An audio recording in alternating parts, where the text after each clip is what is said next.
Olá, queridos irmãos e irmãs. Eu tenho uma perguntinha para fazer para vocês hoje, tá bom? É uma pergunta que eu fiz para mim. Por esses dias fiz uma reflexão e gostaria de fazer com vocês também essa reflexão, pensar um pouquinho sobre nós. A pergunta que eu fiz para mim, a paz de Jesus para você. A pergunta que eu fiz para mim por esses dias é: por que eu tenho medo? Por que eu tenho medo em diversas situações? Por diversos motivos. Qual é o motivo de eu temer? A palavra, em muitas situações, o Senhor vem nos dizer: não temas, não tenha medo.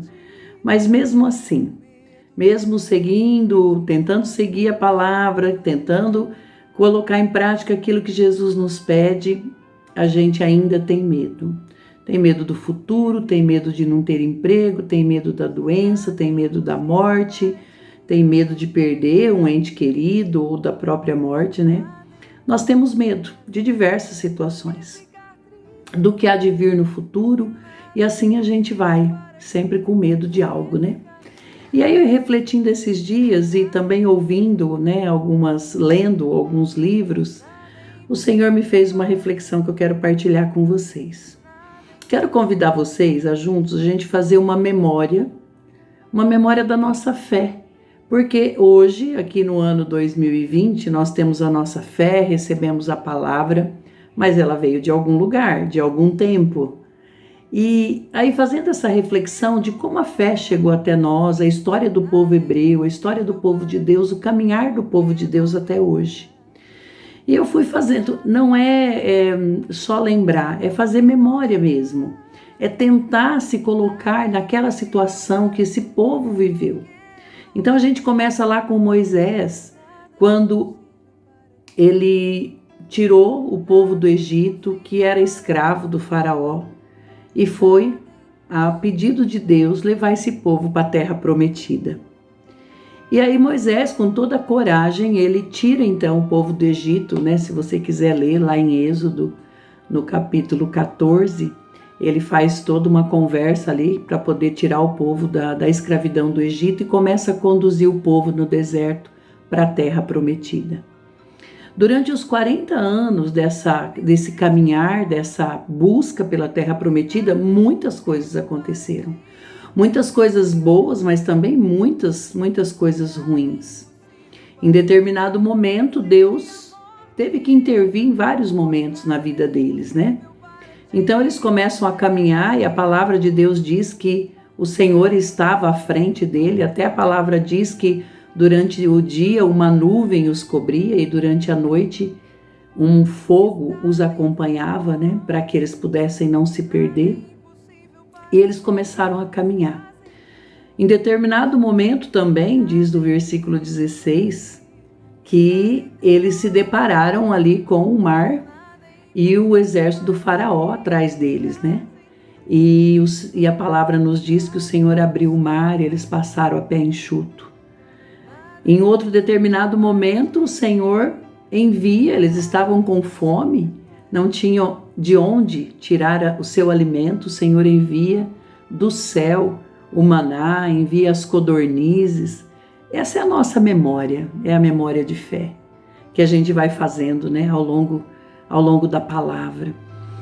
E em nenhum momento a gente vê que Deus tenha abandonado aquele povo. Por mais dificuldades que eles tenham passado, o Senhor não os abandona. E essa é a minha e a sua história. Depois vêm os profetas sempre falando desse Deus bondoso, desse Deus que salva, desse Deus que provê. Profeta Isaías, profeta Ezequiel, Oséias, se a gente for lendo, a gente vai vendo como esses profetas vão dizendo da bondade do coração de Deus, um Deus que não nos abandona, que nos dá gratuitamente toda a graça, venha beber, venha buscar o seu trigo sem pagar. E assim a gente vai caminhando. E o grande ápice dessa história, da nossa história, da minha história, é quando Deus ainda envia o seu próprio Filho do céu para vir nos resgatar. Por que nos resgatar? Porque nós estávamos condenados, estávamos presos ao pecado. E o Senhor vem nos resgatar. Jesus, então lá em Lucas, ele se encarna no seio da Virgem Maria, o anjo anuncia, Lucas anuncia a vinda de Jesus. E aí ele vem, ele se doa totalmente a nós, que estávamos como ovelhas perdidas, e o Senhor vem resgatar a mim e você. E essa é a história, né, que a gente já conhece. Ao ponto dele se entregar totalmente numa cruz por mim e por você. Não simplesmente uma cruz com o seu peso da madeira, com o sofrimento físico, claro que isso também foi muito difícil, mas todo um peso do pecado de uma humanidade inteira que ele veio resgatar. Tantos que já tinham partido, quanto os que viriam, todo esse peso nos ombros do Senhor, nos ombros de Jesus, que se derrama totalmente por nós, por mim e por você. E antes dele chegar à cruz, quantas graças, quantos milagres, quantas intervenções Jesus faz. E eu quero falar para você de uma que é da morte de Lázaro. Lázaro era amigo de Jesus, Marta e Maria, as irmãs também. Essa história linda está no Evangelho de São João, capítulo 11. E em um determinado momento, Marta e Maria pede para alguém levar um recado para Jesus, que não estava presente, que Lázaro estava adoecido, estava doente e estava na iminência de morte. Jesus não pôde ir naquele momento e demorou 4 dias a chegar na cidade de Lázaro. E quando ele chega, Marta veio correndo encontrar Jesus e diz: Jesus, né, como se dissesse, meu amigo, eu precisei tanto de você e você não estava aqui. E aí Jesus começa a conversar com Marta e ele diz, né, que Lázaro iria ressuscitar. E Marta, numa profissão de fé, sim, numa profissão de fé, ela diz: eu sei que ele vai ressuscitar no último dia. Mas se o Senhor tivesse aqui, ele não teria morrido agora, né? Num lamento mesmo para Jesus. E Jesus então pede para que ela o levasse até o túmulo de Lázaro. E aí ela diz: mas Jesus, mas meu amigo, ele já está morto há alguns dias, há 4 dias, ele já não cheira bem.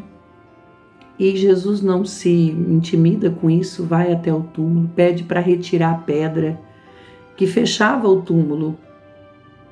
E aí pede para Lázaro sair do túmulo. E a palavra que Jesus diz é: Lázaro, vem para fora. Lázaro, vem para fora. E amado irmão, amada irmã, você, irmão aqui da nossa associação da Sim, você que está tendo a oportunidade de ouvir neste momento esta palavra, é para você hoje mesmo. Vem para fora. Saia dessa tristeza, saia deste medo, dessa depressão e vem para fora. O Senhor quer tirar você também dessa situação que você se encontra, que eu não sei qual é, mas o Senhor conhece você, conhece a sua história, você conhece a sua história. Faça rapidamente uma memória da sua história, não só lembrar dos fatos, mas faça uma memória, sim, dos sofrimentos, mas quantas vezes o Senhor interviu na sua história. Na sua história, quantas vezes o Senhor te resgatou, o Senhor te olhou, o Senhor olhou para a tua casa, para a tua família, situações que você achava intransponível e não foi assim, o Senhor te socorreu. Faça uma memória desses momentos de bênção, dos retiros que você participou, que você percebeu a intervenção divina, a graça de Deus acontecendo na sua vida, amado e amada de Deus. Nós não podemos, com um Deus que nós temos, com um Senhor que nos guia a todo instante, nós não podemos nos permitir perder a esperança e perder a fé. Porque é Ele que está à nossa frente, abrindo o mar. Lá no Monte Horebe ainda, o povo tinha sede. E o Senhor diz a Moisés: fere a pedra, fere a rocha. E ele obedeceu e a água manou da rocha, fluiu da rocha. Então nós precisamos olhar aquilo que o Senhor fez ao longo da história do povo dele. E você é o povo de Deus, você. E olhar também na nossa história o que ele já fez. A gente está numa tendência de olhar só a dificuldade, só aquilo que não deu certo. A gente olha para o mundo e não vê solução, e não vê, parece que está tudo perdido. Talvez aos olhos humanos esteja mesmo, mas Deus sempre pode intervir quando for da vontade dele, na necessidade. Ele vai intervir, assim como vai intervir na sua vida e na minha. E se não intervir do jeito que a gente deseja, e se a morte chegar física, uma hora ou outra nós vamos ter que partir, não vamos?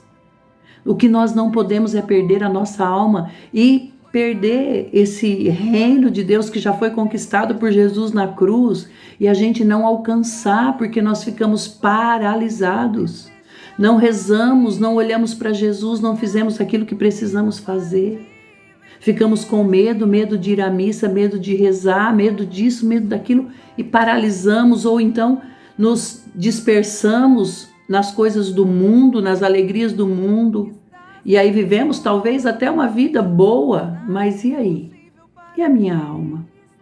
E o meu encontro com Deus? Eu estou preparando esse encontro com Deus? Eu tenho preparado o meu encontro definitivo na minha casa definitiva, que é o céu?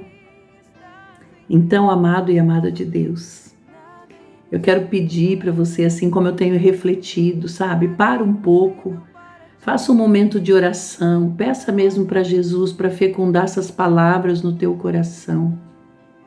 Que o Senhor não te desamparou até aqui, não vai te desamparar, não temas, não temas, vem para fora, porque o Senhor te espera, a comunidade te espera. E eu tenho certeza que vamos chegar juntos ao céu, né? Vamos entregar juntos todo esse momento, a tua história de vida, a minha, a sua casa, os seus filhos, a sua família. Vamos entregar juntos a Nossa Senhora. Ave Maria, cheia de graça, o Senhor é convosco. Bendita sois vós entre as mulheres e bendito é o fruto do vosso ventre, Jesus.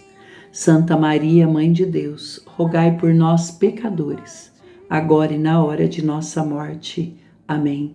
Que o Espírito Santo, juntamente com Maria, te visite, cure o seu coração, tire todo o medo da sua alma, da sua vida, da sua família e te abençoe grandemente.